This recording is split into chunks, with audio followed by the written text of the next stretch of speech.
정말 한국이라는 나라는 어처구니가 없네요. 당장이라도 한국으로 이민을 오고 싶어 참을 수가 없군요. 안녕하세요, 여러분. 오늘 저와 함께 특별한 이야기를 나눠볼까요? 미국 애틀란타에서 살던 간호사 사라가 처음으로 한국을 방문했을 때의 이야기인데요. 여러분, 한국에 대해서 얼마나 알고 계세요? 사라처럼 SNS나 뉴스를 통해 한국에 대해 알고 있다고 생각할 수도 있겠죠.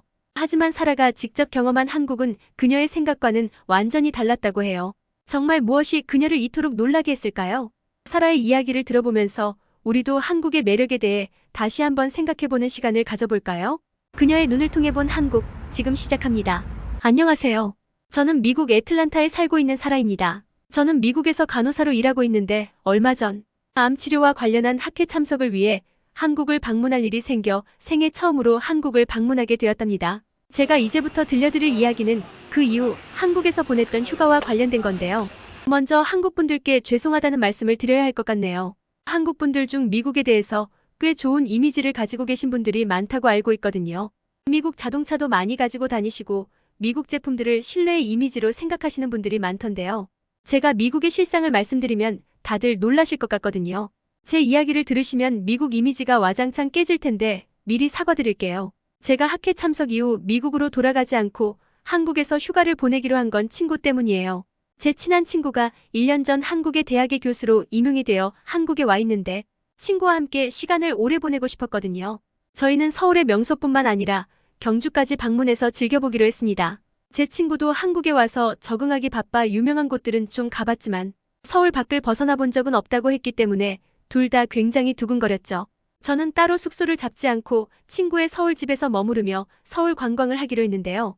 친구의 서울집에서 보낸 첫날부터 말문이 막혔습니다. 여러분, 저는 한국에 대해서는 SNS나 뉴스들을 통해 어느 정도 알고 있다고 생각했거든요. 처음으로 여행을 가는데 얼마나 많이 찾아봤겠어요. 가보고 싶은 맛집과 명소들을 고르며 한국 여행을 해본 미국인들의 후기를 엄청 많이 봐서 한국에 와서 내가 특별히 놀랄 건 없을 거야 라고 생각했는데요. 직접 경험해본 한국은 제 생각과 완전 달랐습니다. 이게 일상이라면 한국인들의 일상은 완전 판타지 소설이나 마법이라고 생각할 정도로요. 대체 무엇 때문에 이렇게 놀랐는지 궁금하시죠? 학회가 종료되고 친구를 만나서 제일 먼저 한 일은 마트 구경이었어요. 시식도 야무지게 받아먹고 먹어보고 싶었던 한국의 과자도 담고 신나게 장을 봤죠. 그런데 돌아오는 길에 친구가 빼놓고 못 산 물건이 있다고 하더라고요. 경주에 가서 좀 많이 걸을 예정이니 두툼한 양말을 사려고 했는데 깜빡했다면서요. 그래서 제가 그럼 지금 다시 갔다 오자고 했는데 친구가 웃으면서 그럴 필요 없다고 하는 거예요. 그리고 제게 놀라운 걸 보여주겠다고 했죠. 지금 택배 주문을 하면 다음날 아침에 집 앞에 놓여 있을 거라는 거예요. 친구가 외국 생활이 힘들어 실성한 줄 알았습니다. 말도 안 되는 이야기잖아요.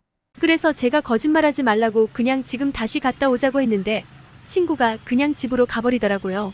뭐 양말이야 필수품은 아니니까 없어도 관광에 지장은 없을 테니 괜찮을 거라 생각해서 저도 입을 다물었고요. 그런데 제가 쉬고 있는데 친구가 제 눈앞에 휴대폰을 들이대더군요. 양말 디자인을 고르라고요. 어차피 주문해봤자 오지도 않을 건데 양말이 거기서 거기지 하고 심드렁하게 골랐습니다. 그리고 다음날 아침 친구가 눈을 뜨자마자 현관문을 열고 나가더라고요. 아침부터 운동을 가나 했는데 택배를 들고 들어왔습니다. 정말 기절할 뻔했어요. 귀신이 놓고 간 것 아닐까 생각도 들었는데 친구가 문자를 보여주더라고요.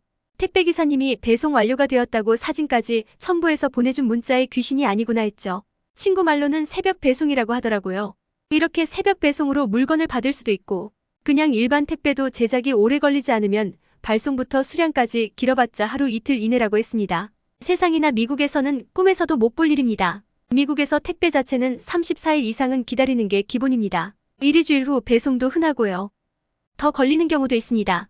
이사 갈 때 제가 침대를 주문했었는데 12주 후에 받았죠. 그런데 택배기사분이 다음날 아침에 배송을 해주시고 확인하기 위한 문자를 보내주시다니 미국에서는 택배를 알 수 없는 집에 맡겨놓는다든가 우리 집까지 올라오기 싫어 다른 곳에 두는 경우가 많거든요. 일단 한국처럼 집 앞에 택배를 놔두는 것도 잘 볼 수 없죠. 한국처럼 택배를 집 앞에 두고 간다면 아마 누군가가 남의 집 문 앞 택배를 다 털어갈걸요. 그리고 미국 택배는 기본적으로 사람이 받는 게 원칙이거든요. 우편함에 사라라고 쓰여져 있으면 사라에게 배달을 하는 형식이죠. 그러니까 제가 집에 있는데 저희 집에 아버지 이름이 우편함에 쓰여 있으면 저는 택배를 받을 수 없어요. 집에 없다면 어떻게 하냐면요. 종이를 우편함에 남겨둡니다. 그 종이를 들고 지정된 우체국에 가서 신분증과 종이를 내고 택배를 수령할 수 있죠. 바빠서 하루 이틀 정도 지나서 가면 제 택배를 어디다 뒀는지 찾지 못해 없다고 우기는 경우가 있긴 있지만요. 그런데 제 택배를 이웃에게 맡겨놓는 게 제일 미칠 노릇입니다. 이웃과 생활 패턴이 맞지 않는 경우는 찾기가 어려워요. 그래도 이웃이 제 택배를 받아주면 괜찮은 편이죠. 바로 옆집이 제 택배를 안 받아주는 경우도 많습니다. 그럼 어떻게 되냐고요? 이웃에게 전달하였음이라고 종이에 쓰여져 있고 인터넷으로 조회해보면 수령인의 이름이 뜨는데 우리가 이웃 이름을 다 알고 살지 않잖아요. 네, 맞아요. 상상하시는 대로 배를 일일이 눌러보며 택배를 찾아야 합니다. 아니면 건물 게시판에 쪽지를 붙이죠. 저도 예전 집이 4층이었는데요. 제가 집에 있었는데도 기사님이 4층까지 올라오기 싫으셨는지 2층에 있는 이웃에 택배를 맡기고 이웃에게 전달하였음이라는 종이를 남기고 갔죠. 이쯤 되면 택배기사님께 연락하면 되지 싶으시죠? 그런데 택배기사님의 이름과 연락처는 오픈이 안 됩니다. 개인정보이기 때문이죠. 개인정보 보호는 중요하죠. 저도 물건만 잘 온다면 기사님 연락처는 필요가 없습니다. 그런데 미국 택배기사님은 귀찮아서 배를 눌러보지 않는 건 일상이고 이웃에 맡기거나 귀찮으면 그냥 반송 처리해버릴 경우가 정말 많습니다. 택배회사에 전화해서 항의하면 제가 이야기하는 도중 끊거나 판매자에게 이야기하라며 회피를 하죠. 한국 분들은 아니 미국 사람들은 택배 시스템에 불만이 없나 싶으시죠? 태어나서 지금껏 원래 그런 나라에 살아서 저는 다들 이렇게 사는 줄 알았어요. 비교 대상이 있어야 불만이 생기는데 비교 대상이 없었으니까요. 제 친구가 한국 생활 만족도가 굉장히 높다며 미국 돌아가면 답답해서 못 살 것 같아 라고 했는데 만족도에 굉장히 큰 비중을 차지하는 것이 바로 한국의 택배라고 합니다. 로켓 배송이라는 명칭으로도 부른다고 하더라고요.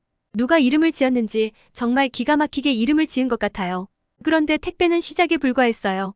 제가 여행 전 한국에 대한 정보를 찾아볼 때 한국은 충격의 연속이었다. 뭐든 빠르고 편리하다 그리고 안전하다라는 글을 봤는데요. 그 글을 쓴 분이 누군지 모르겠지만 정말 100% 공감합니다. 친구와 서울을 돌아다니며 정말 적응이 안 됐던 게 밤에도 화는 대낮 같았던 것이었거든요. 그것도 번화가가 아닌 주택가가요. 지금 계절의 애틀란타는 오후 3, 4시만 되어도 어둑해지거든요. 그리고 서울보다 가로등이 적어서 길도 어둡고요. 여자 혼자 밤에 걸어다니는 건 위험해서 추천하지 않죠. 알코올 중독자나 마약 중독자들이 접근해서 큰일이 날 수 있거든요. 그런데 친구가 저녁밥을 과식했더니 소화가 안 된다며 근처 공원을 가서 좀 뛰자는 게 아니겠어요? 단칼에 거절했어요. 밤 10시에 무슨 조깅이야 말도 안 되는 소리를 하네 했죠.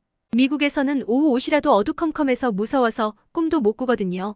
그런데 친구가 한국은 안전하다고 나가도 된다는 거예요. 친구 등산을 모시겨 나가보았다가 저는 눈앞에 펼쳐진 광경의 말을 잊지 못했습니다. 아파트 단지 뒤에 작은 공원인데 가로등이 많이 설치되어 환한 건 물론 사람들이 아주 평온한 표정으로 강아지 산책을 시키거나 벤치에 앉아서 이웃과 이야기를 하고 있었죠. 여성 혼자 이어폰을 끼고 조깅을 하는 모습, 유모차를 밀며 부부가 밤 산책을 하는 모습도 볼 수 있었고요.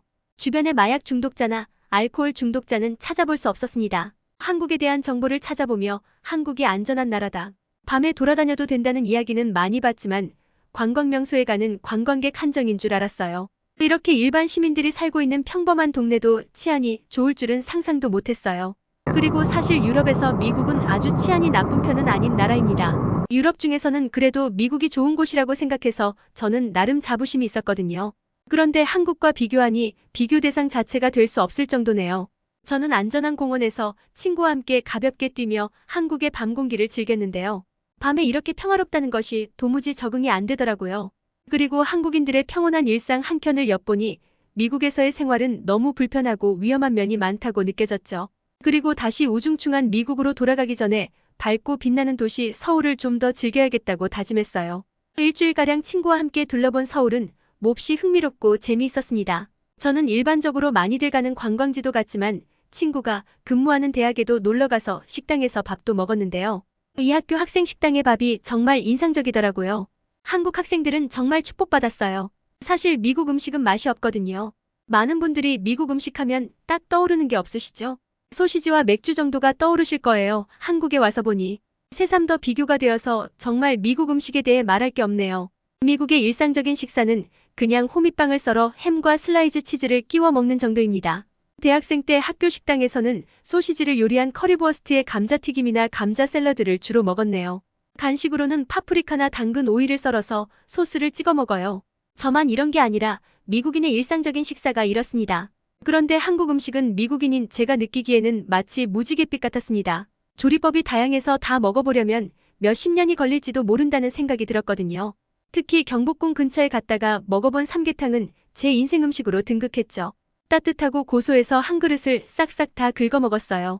그런데 이 삼계탕도 뭘 넣고 끓이느냐에 따라 종류가 여러 가지라면서요. 한국인들은 어쩜 이렇게 천재적일까요? 건강과 맛을 둘 다 잡다니. 그리고 친구가 끓여준 라면도 맛있었어요. 김치는 좀 매웠지만 라면과 김치를 같이 먹으니까 별미더라고요. 전반적으로 미국 음식에 비해 짜지 않으면서도 메인 요리와 밑반찬들의 영양 밸런스가 좋다는 것이 제 인상이었습니다. 제가 이렇게 많이 먹을 수 있다는 걸 한국에 와서 알게 될 정도로 한식에 푹 빠지게 되었지만 대학교 학생 식당은 그냥 구경만 하려고 했어요. 그 밖에 맛있는 게 널렸는데 여행지에서 소중한 한 끼를 그저 그런 음식으로 채울 순 없잖아요. 그런데 친구가 학생들이 이용하는 학식을 꼭 먹어봐야 한다는 거예요. 무슨 대학교 식당까지 가라고 한 다음 속으로 투덜대며 들어갔는데 저는 학교 식당의 규모와 다채로운 메뉴에 두 눈을 의심했습니다. 친구 말로는 학생 식당이 여러 군데인데 그중 하나라고 하더라고요. 저는 여기서 한국 사람들의 피부가 윤기가 흐르고 부드러운 이유를 찾은 것 같았습니다. 제가 들어가 본 학생 식당은 뷔페식이었는데 밥과 국, 반찬까지 끝내주는 차림이었습니다. 게다가 한켠에는 비빔밥을 먹을 수 있게 소스와 채소를 갖춰놓았고 또 다른 쪽에는 계란 프라이를 해먹을 수 있도록 프라이팬도 갖춰놨더라고요. 제가 관광지에서 먹었던 것들이 다 맛있고 화려했지만 관광객을 상대하는 번화가의 맛집이니까 이럴 거라고 생각했는데 평범하게 학생들이 이용하는 식당들이 이 정도라니. 한국 식문화는 대체 얼마나 발달한 걸까요? 식생활이 좋아 균형 잡힌 영양 공급이 꾸준히 이루어지니 다들 피부가 맨질맨질하게 좋은 거 아닐까요? 맛있는 냄새가 코를 찔러 친구를 졸라 사 먹어봤는데요. 누가 이렇게 매일같이 밥을 해준다면 평생 먹을 수도 있겠다는 생각이 들었습니다. 제어가 안 되어서 너무 많이 먹게 되는 게 유일한 흠이랄까요? 친구가 한국 학생들은 굉장히 똑똑하다던데 영양 가득한 음식 덕분 아닐까요? 한국을 둘러보면 둘러볼수록 뭐든 주어진 것에서 최고를 찾아내는 방법을 본능적으로 알고 있는 것 아닐까 하는 생각이 많이 들었는데 경주로 가는 길에 저는 한국인들은 민족성 자체가 무엇이든 최고를 추구하는 민족이라는 것에 확신을 가지게 되었습니다.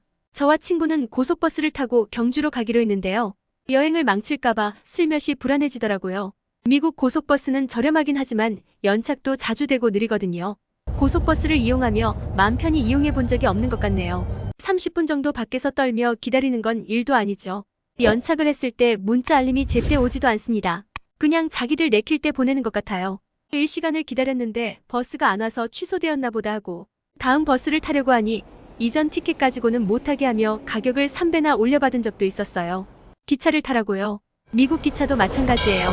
미국 기차가 좀 더 악명이 높죠. 평상시 5분 10분 늦는 건 기본이고 30분에서 2시간 정도 늦는 경우도 정말 많아요. 제일 최악은 취소까지 되는 경우도 있죠. 연착되거나 취소가 되면 대체 연결편을 탈 수 있게는 해주는데 길바닥에 낭비하는 시간이 많잖아요. 그 시간에 대한 보상은 이루어지지가 않아요. 기차역에서 뭔가 공지를 해주거나 문자 알림도 없어서 무작정 기다려야 하죠. 기차표 환불도 자동으로 되는 게 아니라 직접 이메일을 보내는 번거로운 절차를 거쳐야 하고요. 그래서 기차를 가급적 이용하지 않으려고 하는데 만약 이용한다면 예상 도착 시간에서 12시간 여유는 두고 예매를 해야 합니다. 진짜 중요한 일이라면 안전하게 하루 전날 도착하는 게 좋죠. 조금 멀리 가면 $50, $100. 그러니까 한국 돈으로 7만 원, 14만 원 정도의 요금이 나오는데 참 양심 없는 기차 회사지요. 그런데 저의 이런 걱정을 아는지 모르는지 친구는 이번 기회에 휴게소를 꼭 이용해야겠다며 고속버스 예약을 했다고 하더라고요. 전 지금까지 한국에 대한 인상이 너무 좋았기 때문에 고속버스에서 실망하지 않길 기도하며 출발을 했어요. 그런데 역시 한국은 제게 실망을 안겨주지 않았습니다. 제가 연착을 생각해서 혹시 모르니 일찌감치 나가자고 했는데 버스가 운행되는 시간대가 촘촘하니 연착이 되더라도 괜찮지 않겠냐고 친구가 말하더라고요. 그래서 30분만 먼저 가자고 타협하고 나왔는데 친구 말을 듣길 정말 잘했어요. 제가 지켜봤는데 고속버스가 정확하게 출발할 시간에 출발하고 있더라고요. 알맞은 시간에 플랫폼에 들어오고 정시에 따박따박 출발하는 모습들을 보면서 미국의 고속버스를 기다리며 30분을 떨었던 그날이 떠올라 갑자기 몹시 서글퍼졌어요. 그리고 이런 버스 터미널에는 보통 여행객의 가방을 노리는 소매치기들이 있어야 하는데 그런 사람들도 없더라고요. 미국은 기차역이나 버스 터미널에 2인 1조로 사람의 시선을 빼앗고 귀중품을 훔치는 소매치기들이 흔한데 그런 모습들은 전혀 볼 수 없다는 것에서 한국의 수준을 확인할 수 있었죠. 제 아무리 한국이라지만 기차역이나 버스 터미널은 좀 조심해야 하겠지는데 한국은 이런 치안 관리도 어느 곳이 되었든 최고로 하고 있었던 거예요. 그런데 이건 아무것도 아니었습니다. 버스가 출발한 지 얼마 안 되어 더 신기한 장면이 버스 안에서 펼쳐졌거든요. 이걸 미국인들이 알면 다 기절할걸요? 아니, 유럽인들 전체가 믿지 않을 거예요. 아니, 글쎄, 한국인들이 다들 이어폰을 꽂고 자더라고요. 그러니까 아무도 주의 경계를 하지 않았습니다. 미국의 기차나 고속버스 안에서 이렇게 잘 수는 없거든요. 저렇게 잔다면 비싼 에어팟이나 노트북 지갑들은 100% 누가 훔쳐간다고 확신해요. 사실 미국뿐 아니라 유럽 국가 어디서든 말이 안 되죠. 꾸벅꾸벅 조는 것도 아니고 애시당초 푹 자려고 마음먹고 버스를 탄 것처럼 무방비 상태로 자버리는 모습에 저는 몹시 당황했어요. 한국의 치안 수준을 익히 들었지만 어떤 나라에서도 볼 수 없는 광경은 정말 존경스러웠어요. 그리고 이제 친구가 기대하고 있는 휴게소도 소매치기 걱정 없이 즐길 수 있겠다는 생각이 들어 마음이 아주 편안해졌습니다. 터미널도 이런데 다른 곳들도 다 안전하겠죠. 그리고 저는 태어나 처음으로 고속버스에서 편안하게 잠이 들었습니다. 의자가 뒤로 제껴지는데 거의 침대 같아서 잠이 안 올래요? 안 올 수가 없더라고요. 버스가 휴게소에 정차할 때 외국에서 이렇게까지 무방비로 잠이 들었던 것에 놀라며 깼는데요. 눈앞에 펼쳐진 휴게소는 굉장히 거대했습니다. 서울에서 본 일반 쇼핑몰과 다를 바가 없었죠. 미국 휴게소는 그냥 휴식을 위한 공간이거든요. 말 그대로 쉬었다 가는 곳 음식점 이래봤자 버거킹 같은 패스트푸드를 팔고 편의점과 화장실, 그리고 주유소 정도인데 한국은 특산물을 이용한 음식점도 있던데요. 친구가 휴게소를 꼭 가봐야 한다고 해서 얘는 무슨 휴게소를 가겠다고 이러지 했는데 안 갔으면 너무 아쉬울 뻔했어요. 한우가 유명하다고 해서 한우 국밥도 먹고 떡더덕 스테이크도 먹어봤죠. 친구가 한국은 이렇게 휴게소 음식이 발달해서 일부러 찾아다니는 사람도 있다고 하더라고요. 방송에서 보고 자기도 너무 와보고 싶었다는데 어쩌면 휴게소 음식도 이렇게 맛있냐며 둘이 바닥까지 긁어먹었습니다. 그런데 저 아무래도 한국 여행을 하면 살이 오케이 찐 것 같아요. 그런데 맛없는 음식에 천국 미국으로 가면 살이 쭉쭉 빠질 테니 괜찮겠죠? 뭐 어머나 세상에, 경주 여행 이야기를 시작하지도 못했는데 제가 메일을 너무 길게 썼네요. 재미없는 미국 사람이 너무 길게 이야기해서 한국 분들 지겹지 않았나 모르겠네요. 경주에서 친구와 저는 템플스테이도 하고 바닷가 구경도 하고 산도 가고 시장 구경도 하고 정말 많은 곳을 갔거든요. 메일이 너무 길어지니 오늘은 이만 줄여야 할 것 같아요. 한국 분들이 제 경주 여행 이야기를 듣고 싶으시다면 댓글로 요청해주세요. 많이 원하시면 환상적인 경주 여행기도 메일로 보내겠습니다. 오늘은 미국 여간호사의 한국 체험기였는데요. 어떠셨나요? 오늘의 이야기가 마음에 드셨다면 구독과 좋아요를 눌러주세요. 여러분의 구독과 좋아요는 계속해서 좋은 이야기를 소개할 수 있는 힘이 됩니다. 이상 감동레전드였습니다.